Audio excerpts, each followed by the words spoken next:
Your kids will never be as successful as your brothers, Dad laughed, pouring himself another drink. Mom chimed in without missing a beat. Some people are just born to fall short.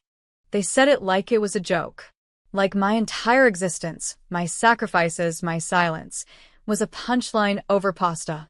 My son had just gotten his first job. My daughter was applying to grad school. But none of that mattered. Not to them. I stood up. Calm. Steady. I didn't raise my voice. Then tell your golden boy to pay all the bills, I said. Because I'm not sending money anymore. The room went quiet. Forks froze midair. Even the ceiling fan seemed to hesitate. Mom's eyes narrowed. What money? She asked slowly. We never got a cent from you. She said it like she believed it. Like the automatic transfers I'd been sending for 7 years never happened. As if the $800 for their leaking roof, the $3,200 for Dad's hospital bills, the monthly $500 for emergencies that were always suspiciously vague, had all been figments of my imagination. I didn't argue, didn't pull out the receipts. Not yet. Because this wasn't about truth. It was about power. They thought they could rewrite history. That my silence made me small. But they forgot who set up their online banking, who managed their taxes, who held the passwords. My name is Maren Clark, I'm 35. And if you think you know how this ends, stay tuned. What happens when the quiet daughter pulls the plug, not out of anger, but out of exhausted clarity? They wanted loyalty. They demanded sacrifice. But they gave none. And I finally stopped bleeding for people who can't even admit I was their lifeline. They didn't follow me out of the dining room. No one did. Not even my brother, who sat at the end of the table, smirking like the crown prince of nothing. I drove home without music. The silence was louder than grief. At midnight, I opened my laptop, logged into their shared bank account, the one I managed. I stared at the scheduled payments. Mortgage support, $1,200 per month. Utility coverage, $410 per month. A prescription plan auto refill, $289 per month. All from my account, all masked under family love. I canceled everyone. Click, click, click. Done. And then I pulled up the email drafts I'd never sent. The ones titled, For When They Say I Did Nothing. Each one had an attachment. Invoices I'd paid. Transcripts I'd funded. Appliances I replaced. A 7-year trail of quiet giving. I forwarded them all to myself. No one else. Not yet. By morning, my phone had 10 missed calls. All from Mom. All ignored. But her voicemail? That I saved. Maren, sweetheart, I think there's been some mix-up. We'd never compare you. You know how your father jokes. Anyway, the water got shut off this morning. Did you forget the bill? I didn't reply. Instead, I sent her a spreadsheet. Color-coded. Line by line. Total at the bottom. $62,450.83. No message. No subject line. Just numbers. Cold. Quiet. Real. 5 minutes later, she texted. You really kept track? I did. Because love, without acknowledgement, becomes labor. And labor, without respect, becomes debt. And I was done paying theirs. By the weekend, the family group chat had turned into a circus. My brother, always the first to play diplomat when his comfort was at stake, finally chimed in. Not sure what's going on with Maren, but we should keep family issues private. Private? Like the time Mom accidentally forwarded my divorce papers to the entire group? Or when Dad announced at Thanksgiving that I'd always been too sensitive to succeed?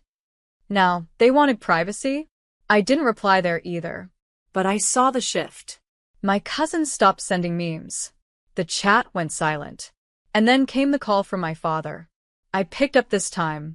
Because some silences need to be broken to be heard. Your mother's not well, he said sharply. She's stressed. You've embarrassed her.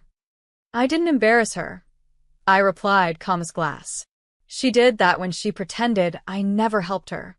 He exhaled heavily, like talking to me was an inconvenience. I just don't understand why you're keeping track. Families don't keep score. That line. That perfect, polished line.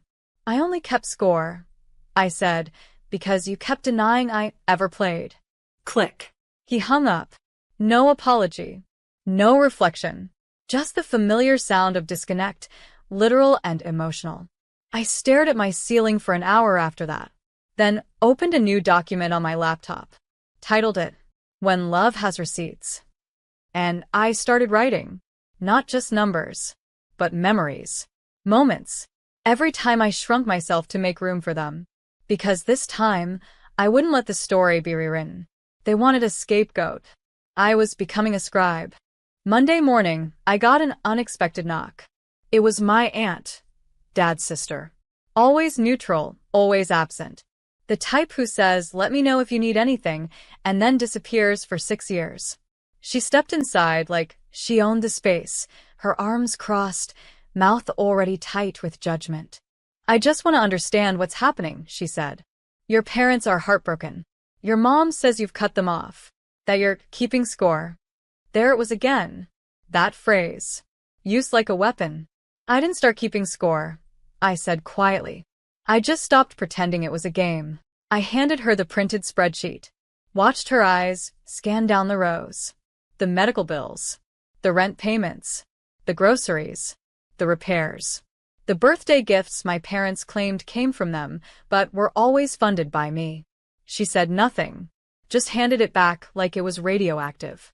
"You know your brother's struggling," she whispered. "As the son, he has responsibilities. You have to understand that." "I do," I replied. "That's why I covered his law school loans when he flunked out and never told anyone." Her face went pale. I watched her recalibrate, then retreat. She left without saying goodbye. Didn't even close the door properly. I stood there for a long time after she left, half expecting someone else to show up. To guilt me. To twist it around. But no one did. Not that day. I wasn't the villain. I just stopped playing the unpaid hero. And I could feel the balance shifting. Not just in numbers, but in narrative. They had stolen my silence. I was reclaiming my voice. By Thursday, I got the letter. Not an email. Not a text. A letter. On thick cream paper. Folded once. Placed in an envelope with no return address. But I recognized Mom's cursive immediately. It read, "Marin, we don't understand what you're trying to prove. We did our best. We gave you everything we could. If we made mistakes, it was out of love. Stop dragging the past into the light. It's unkind. It's humiliating. Let this go. Be better than this, Mom." There it was. No apology. No ownership. Just emotional sleight of hand. A magician's trick where the guilt disappears into my lap. I folded the letter and placed it next to the receipts. Another artifact in the museum of things they wanted me to forget. That evening, I logged into my personal blog, the one I never shared, where I wrote late at night when the silence felt too loud. And I published a post titled, "When You're the Family Wallet." I changed names, masked dates. But the story? It was mine. And it was true. By midnight, it had 4,000 reads. By morning, 12,000. Hundreds of comments. Strangers saying, "Same. Thank you." I thought it was just me. I didn't write it to expose them. I wrote it so I wouldn't keep erasing me. Because silence had cost me too much already. Time. Health. Dignity. This wasn't revenge. It was reclamation. They wanted me invisible. Now the world was reading. And I wasn't shrinking anymore. The blog post went viral by the end of the week. Not just shares, traction. A popular online magazine reposted it under the headline, "The Hidden Cost of Being the Good Child, One Daughter's Wake-Up Call." The comments poured in. Thousands. People telling their stories. Siblings who were always the fallback plan. Children turned piggy banks. Daughters called selfish for setting boundaries. And somewhere in that wave of voices, I stopped feeling alone. Then came the message I didn't expect. From my old high school English teacher. "Marin, I recognized your writing. I always knew you had a voice. Thank you for using it." I cried in my car for 12 straight minutes. because it had been years since anyone saw me as something other than useful. The next morning, I got a new email. Subject: Family response, drafted by Andrew. My brother. The golden one. The one they always said had potential, even when he couldn't hold a job for more than 3 months. I opened it, scanned past the long-winded defense of our parents, the passive-aggressive tone, the faux concern. But one line stuck out. If you really cared about this family, you wouldn't air our dirty laundry. You'd stay quiet like you always have. That line. The quiet like you always have. It wasn't just a suggestion. It was an expectation. A demand. And for the first time, I realized they never loved my voice. They only loved my silence. So, I hit delete. And then, I hit record. A podcast. My story. Our reality. Unfiltered. Because if they didn't want the world to hear it, they should have treated me better while it was still a secret. The podcast launched on a Wednesday. Episode 1. Inheritance without a will. The unpaid roles daughters inherit.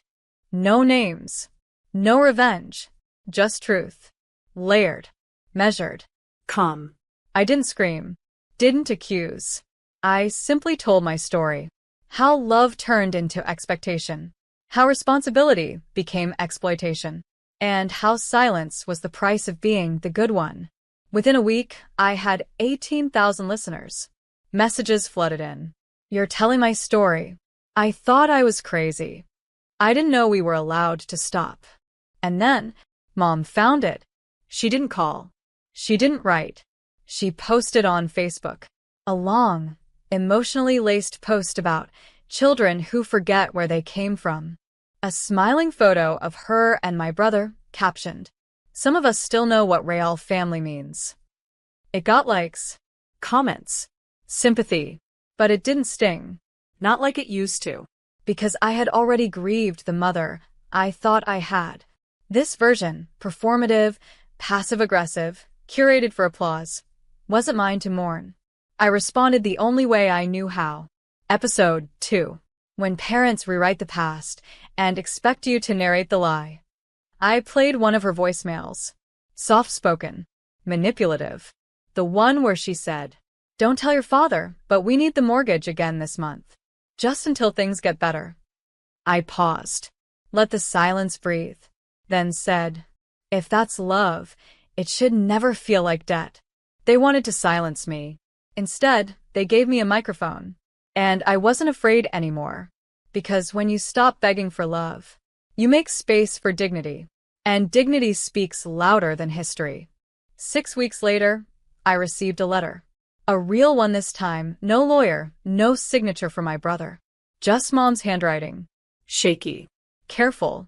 Almost human. Marin. Asterisk, we didn't realize how much we asked of you until you stopped giving. We were wrong to pretend your help never existed. We were wrong to laugh at your kids. We didn't know how to say thank you, so we acted like you owed us. Asterisk. I don't expect forgiveness. I just wanted you to know we see it now. It was the closest thing to an apology I'd ever get. Not perfect. Not complete. But honest. I folded it and placed it in the same box as the receipts. The old bills. The hospital statements. That box wasn't a vault of anger anymore. It was a reminder. I didn't imagine it. I wasn't crazy. And I survived it. The podcast kept growing. I changed the title to Break the Pattern. Because that's what this really was. Not revenge. Not punishment. Just breaking a cycle loud enough for the next daughter to hear. At my daughter's graduation, I held her hand while she looked at her acceptance letter for a PhD program. She whispered, "I want to pay for this myself, Mom. You've done enough." And for the first time in my life, I didn't cry from being emptied. I cried from being seen. Because healing didn't come from making them hurt. It came from finally knowing I didn't have to.